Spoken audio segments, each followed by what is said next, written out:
Hello everyone, welcome to Zen Study. My name is Naval and today I am going to discuss one very important topic. Our topic for today is how collegium system affects judicial appointment. First of all, we need to understand what exactly collegium is. Collegium means जो आपके executive होते हैं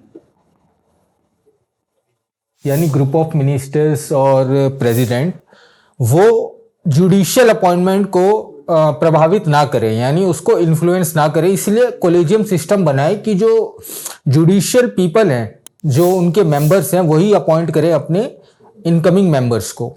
so that exactly is collegium system. But collegium is different for supreme court and high court. दोनों का जो collegium process है और जो कॉलेजियम में जो मेंबर्स हैं यानी कितने मेंबर्स होंगे वो दोनों के लिए डिफरेंट है. और आपको 3 जज केसेस हैं यानी फर्स्ट जज केस, सेकंड जज केस एंड थर्ड जज case.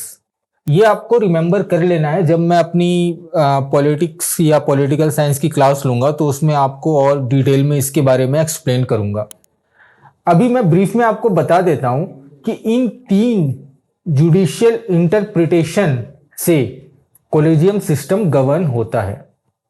Okay, now supreme court में क्या इसके लिए प्रावधान है? How appointments in Supreme Court are governed by collegium system. See, chief justice of India is appointed as per second जज केस. यानी सेकंड जज केस में यह लिखा हुआ है कि whoever is the senior most member of the Supreme Court will be appointed as chief justice of India. So chief justice of India is appointed as per second जज case, which says senior most judge of Supreme Court will be Chief Justice of India. For other judge, President appoint judges in accordance with third judge case. Chief justice के अलावा जो भी दूसरे जज होंगे supreme court of India में, उनको third जज केस के इंटरप्रिटेशन से अपॉइंट किया जाएगा. उसके अकॉर्डिंग प्रेसिडेंट अपॉइंट करेंगे जजेस को, लेकिन only after consultation with chief justice of India. Okay, chief justice of India तो सेकंड जज केस के थ्रू अपॉइंट हो जाएंगे, जिसके अनुसार जो सीनियर मोस्ट जज होगा सुप्रीम कोर्ट में उस टाइम वो चीफ जस्टिस ऑफ इंडिया हो जाएगा. बट फॉर अदर जज प्रेसिडेंट कंसल्ट करेंगे चीफ जस्टिस ऑफ इंडिया को. Here consultation of chief justice of India means chief justice of India plus 4 senior most जज of supreme court. यानी जो president consult करेंगे chief justice of India को, तो उस कंसल्टेशन का मतलब होगा chief justice of India plus 4 senior most जज. इसका मतलब so only the advice of chief justice of India will not matter, बल्कि कंसेंसस यानी chief justice of India plus 4 senior most जजेस का जो कंसेंसस है वो इंपॉर्टेंट है इसमें. तो इसी को कहते हैं कॉलेजियम. तो अभी तक आपको समझ में आ गया होगा कि फॉर अदर जजेस apart from chief justice of India, collegium means chief justice of India plus 4 senior most जज, इनका कंसेंसस. ओके, जैसा कि मैंने आपको कहा, the role of the opinion of chief justice of India does not matter solely but a consensus has to be arrived. यानी chief justice of India plus 4 senior most जज, इनका एक कंसेंसस होगा और ये अपने कंसेंसस को प्रेसिडेंट ऑफ इंडिया को बताएंगे. ओके, और फिर वो उन्हें अपॉइंट करेंगे. तो ये जो कंसल्टेशन का जो प्रोसेस है इसको हम कहते हैं कॉलेजियम. तो कभी भी क्वेश्चन आए कि for supreme court what is the collegium for the appointment of जजेस, तो उसका होगा chief justice of India plus 4 senior most जज. Okay, it's different for high court. We will see. For high court, as you know कि जजेस का appointment तो president of India ही करते हैं, लेकिन यहां पे हाई कोर्ट में chief justice of high court को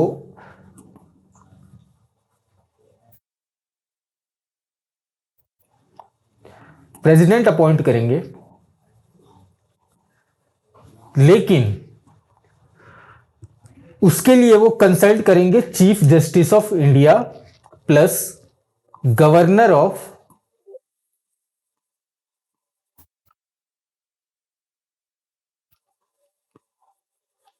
ऑफ कंसर्न्ड स्टेट.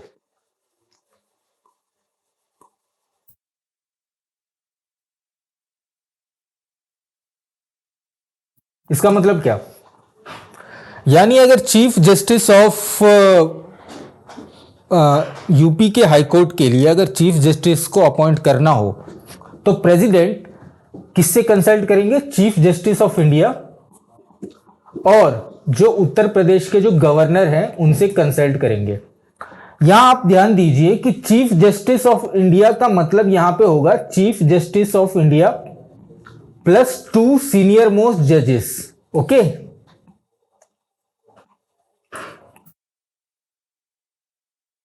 हमने सुप्रीम कोर्ट के जज के लिए देखा था कि कंसल्टेशन का मतलब होता था chief justice of India plus 4 senior most जजेस. हाई कोर्ट में chief justice of India plus 2 senior most जजेस. प्रेसिडेंट कंसल्ट करेंगे चीफ जस्टिस ऑफ इंडिया को. यहां चीफ जस्टिस ऑफ इंडिया का कंसल्टेशन का मतलब हुआ chief justice of India plus 2 senior most जज. ठीक है, तो ये है यहां का कोलेजियम, यानी सीजीआई प्लस 2 सीनियर मोस्ट जजेस, and apart from that governor of the concerned state. Okay, so let's see one example. अगर बिहार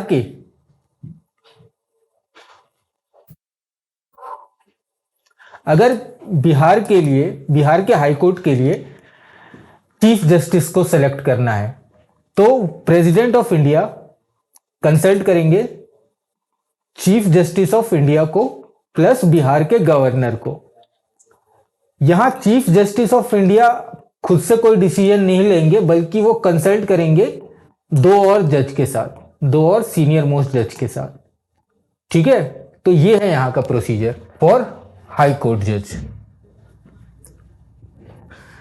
फॉर मान लीजिए फॉर अदर जज, ये तो मैंने बता दिया कि chief justice of high court. Okay, लेकिन अगर एक नॉर्मल जज जो कि एक हाई कोर्ट में है, हाई कोर्ट के जज के लिए, इससे पहले मैंने आपको बताया था chief justice of high court, यहां मैं बता रहा हूं हाई कोर्ट के जज के लिए, तो प्रोसीजर यही होगा कि प्रेसिडेंट कंसल्ट करेंगे चीफ जस्टिस ऑफ इंडिया को. यहां चीफ जस्टिस ऑफ इंडिया का मतलब हुआ chief justice of India plus 2 senior most जज, प्लस वो कंसल्ट करेंगे chief justice of high court, जिस हाई कोर्ट के जज का अपॉइंटमेंट होना है उसकी भी चीफ जस्टिस को वो कंसल्ट करेंगे, प्लस गवर्नर. अब मान लो कोई ऐसा हाई कोर्ट है जिसका जो ज्यूरिसडिक्शन है वो 2 स्टेट्स के अंदर आ रहा हो, यानी जैसे चंडीगढ़, तो उस केस में बोथ द गवर्नर्स, दोनों स्टेट्स के गवर्नर को कंसल्ट करेंगे. ओके, तो यहां आपको पता चल गया कि हाई कोर्ट और सुप्रीम कोर्ट के कॉलेजियम में क्या डिफरेंस है. राइट, यहां एक और चीज आपको ध्यान रखना है कि चीफ जस्टिस का, जब भी मैं आपको बता रहा हूं कि चीफ जस्टिस ऑफ इंडिया का कंसल्टेशन, इसका मतलब यह है कि chief justice plus some senior most जजेस, यानी चीफ जस्टिस का सोल ओपिनियन मैटर नहीं करेगा, बट उनके कॉलेजियम का ओपिनियन मैटर करेगा. राइट, अब हम देखते हैं some recent verdicts regarding collegium system. तो 2014 में एक कॉन्स्टिट्यूशनल अमेंडमेंट हुआ था, 99th 99th कॉन्स्टिट्यूशनल अमेंडमेंट हुआ था। यहां एग्जीक्यूटिव ने कोशिश की थी कि कॉलेजियम को डिसॉल्व करके एक नया सिस्टम बनाया जाए, NJAC।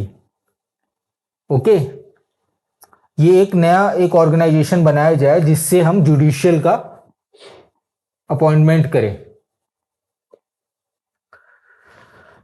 लेकिन 2015 में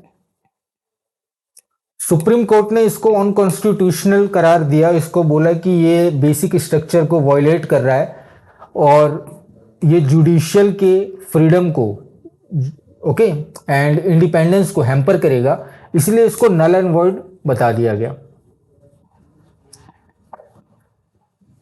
इसको हम बोलते हैं फोर्थ जज केस।